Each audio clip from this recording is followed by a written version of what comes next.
What's up YouTube, this is Jabber Tech, and today we're going to do something a little different. Let's talk about a few things that have been in the news lately. And the most exciting news right now, I'm just going to start with it right off the bat, is that Evan Blass is claiming that the new Samsung Gear S4 is going to run WearOS. Now, while I'm excited for this, and I want to know your guys' thoughts in the comments below, but is it too late? I mean, I've been hoping for this since the original S2 that I've owned.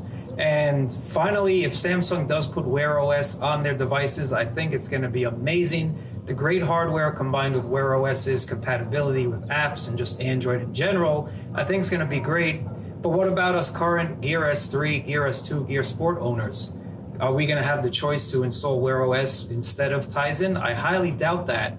But what are they going to do? Are they going to release two smartphones, one with WearOS and one with Tizen? Like, I don't think Samsung is going to completely get rid of Tizen, but what about us that have the current generation smartwatches? Are we going to have the choice to install WearOS? I hope so, but then on the same token, I do like Tizen. I do have a lot of watch faces. I have purchased some apps. Does this mean that maybe there'll be a compatibility mode that we can go into? We can download and install WearOS apps onto our Tizen devices. Now, if they could do some sort of hybrid like that, that would be awesome. Do I think that's going to happen? I do not think that's really going to happen.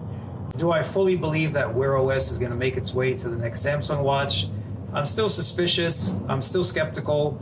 I do not think it's going to make its way. Samsung put a lot of effort into Tizen, and I think it would just make a lot of the current watch owners, such as myself, kind of upset, because this is something that we've wanted from the beginning. But I don't think it's possible. I think Samsung's probably testing the waters with it.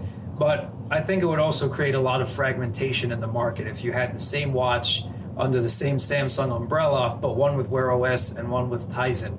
I just don't see that happening, but let me know what you guys think in the comments below. I think it's a great idea. I've been wanting this forever, but I think initially it might ruffle a little feathers.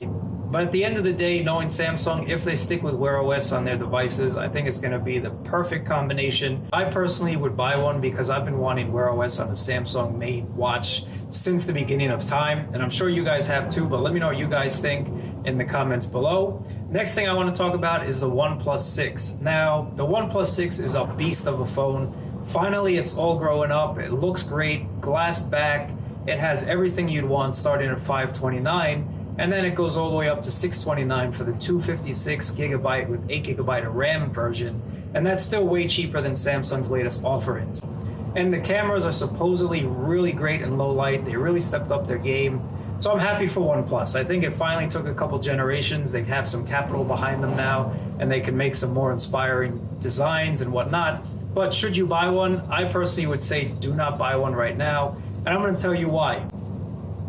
OnePlus will release the 6T in 6 months or less, and I feel that because they've included a glass back, the 6T will have wireless charging in it. So personally, if you're not in dire need of a phone right now, I would say wait, just because I have a feeling wireless charging will come to their phones. You know how they are, they release something now, and then 4 to 6 months later, they release something even better. So I would wait for at least wireless charging. And now, is wireless charging a big deal? It's not until you use it. So I've read a few articles, people claiming it's dumb, it's stupid, whatever. But until you actually use wireless charging, you don't realize how handy it is. I've been caught many times in the street without a charger or without a cable or without anything like that. But I know I can just go into my local Starbucks or even McDonald's, and even some local coffee shops and restaurants now have wireless charging pads all around. So wireless charging does come in handy in a pinch, and I think OnePlus is going to include it. So I would wait, even though you might be tempted to buy one now. But if you're good with your current phone for the next 6 months or so, I definitely would wait. And that brings me to my next thing, LG. So you guys know I love LG. It's one of those companies you love to hate just because I think they're the underdog, and we all want to root for that underdog. But come on, man, like, no software updates. People are claiming they're just getting Oreo now, and we're almost in June right now. This is almost June. It's unacceptable. So I wouldn't even touch the G7 until LG can prove that they care about their customers. Now, I personally wanted to get a V30 myself just for the video aspects and the audio quality. And I know that's been updated to Oreo a lot faster than the G6, but how fast will the next update be? Like, I just don't think LG has won me over just yet. I just received an update on my G6 yesterday for the April security patch. I mean, I was stuck on, I believe, December until now. Like, that's just unacceptable. So until LG can step up their game and prove that they want to have loyal customers, or prove that they want to gain customers from maybe Samsung or Huawei or any other device you might have, they really have to step up their game with software. I think what they need to do, get rid of their stupid skin. Yes, I called it dumb. I hate their skin. I immediately installed Nova on all my LG products. And they just need to go stock Android. Go Moto.